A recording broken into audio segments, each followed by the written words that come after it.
നമ്മളുടെ ചാനലിലേക്ക് സ്വാഗതം. ഇന്നത്തെ നമ്മുടെ റെസിപ്പി ഉണക്കച്ചെമ്മീൻ ഉലർത്തിയതിൻ്റെയാണ് കേട്ടോ. പെട്ടെന്ന് തന്നെ നമുക്കിത് തയ്യാറാക്കി എടുക്കുകയും ചെയ്യാം. ചോറിൻ്റെ ഒപ്പം ഒരു ഉഗ്രൻ കോമ്പിനേഷൻ ആണ് കേട്ടോ ഈ ഉണക്കച്ചെമ്മീൻ ഉലർത്തിയത്. അപ്പോൾ എങ്ങനെയാണ് തയ്യാറാക്കുന്നതെന്ന് നോക്കാം. 1/2 കപ്പ് ഉണക്കച്ചെമ്മീൻ ഞാൻ എടുത്തിട്ടുണ്ട്. അതിൻ്റെ തലയും വാലും എല്ലാം കളഞ്ഞ് നന്നായിട്ട് ക്ലീൻ ചെയ്തെടുത്തിട്ടുണ്ട്. ഇതിലേക്ക് ഒരു 75 ഗ്രാമോളം ചെറിയുള്ളിയും എരിവിനനുസരിച്ച് വറ്റൽമുളകും ഒരു ചെറിയ എല്ല് വെളുത്തുള്ളിയും കൂടെ ഞാൻ നന്നായിട്ട് ചതച്ചെടുത്തിട്ടുണ്ട്. ഉണക്കച്ചെമ്മീൻ വെള്ളത്തിലിട്ട് കഴുകി ഞാൻ പിഴിഞ്ഞെടുക്കുന്നുണ്ട്.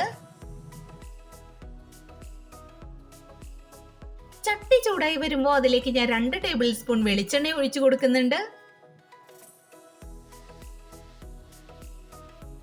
വെളിച്ചെണ്ണ ചൂടായി വരുമ്പോൾ അതിലേക്ക് കഴുകി വൃത്തിയാക്കി വെച്ചിരിക്കുന്ന ഉണക്കച്ചെമ്മീൻ ഇട്ട് കൊടുക്കുക. ആവശ്യത്തിന് ഉപ്പ് കൂടെ ഇട്ട് നന്നായിട്ട് വറുത്തെടുക്കണം.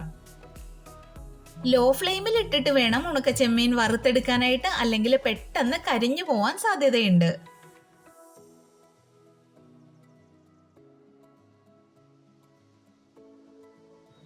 ചെമ്മീനൊക്കെ ഇതാ ഇതേപോലെ നന്നായിട്ട് ക്രിസ്പി ആയിട്ട് വന്നിട്ടുണ്ട്. നല്ലോണം ഫ്രൈ ആയി വന്നിട്ടുണ്ട്. ഇനി നമുക്ക് ഇതിനെ മറ്റൊരു പാത്രത്തിലേക്ക് കോരി മാറ്റി വെക്കാം.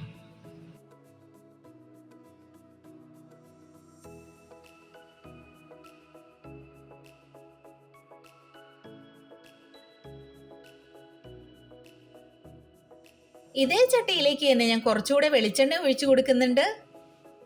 വെളിച്ചെണ്ണയ്ക്ക് നന്നായിട്ട് ചൂടായി വരുമ്പോൾ ഇതിലേക്ക് ചതച്ചു വെച്ചിരിക്കുന്ന ചെറിയ ഉള്ളി ഇട്ട് കൊടുക്കണം. ആവശ്യത്തിന് ഉപ്പ് കൂടെ ഇട്ടിട്ട് നന്നായിട്ട് വഴറ്റിയെടുക്കുക.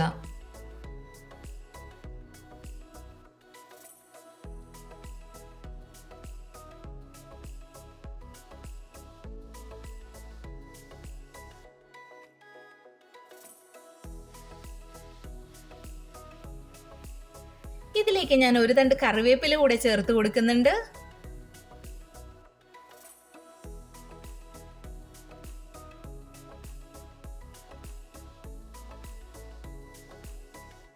ഉള്ളിയുടെ പച്ചമണം എല്ലാം മാറി നന്നായിട്ട് മൂത്ത് വന്നിട്ടുണ്ട്. ഇനി ഇതിലേക്ക് നേരത്തെ വറുത്ത് വെച്ചിരിക്കുന്ന ഉണക്കച്ചെമ്മീൻ ഇട്ട് കൊടുക്കുക. എല്ലാം കൂടെ ഇളക്കി യോജിപ്പിച്ചതിന് ശേഷം ലോ ഫ്ലെയിമിലിട്ട് കുറച്ച് സമയവും കൂടെ വഴറ്റിയെടുക്കുക.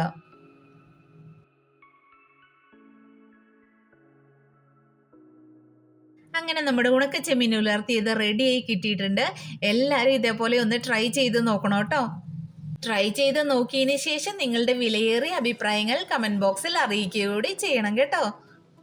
കൂടാതെ ആദ്യമായിട്ടാണ് ഈ ചാനൽ കാണുന്നതെങ്കിൽ നമ്മുടെ റെസിപ്പീസ് എല്ലാം നിങ്ങൾക്ക് ഇഷ്ടമാവുകയാണെങ്കിൽ ഒന്ന് സബ്സ്ക്രൈബ് ചെയ്ത് സപ്പോർട്ട് ചെയ്യണേ എല്ലാവരും.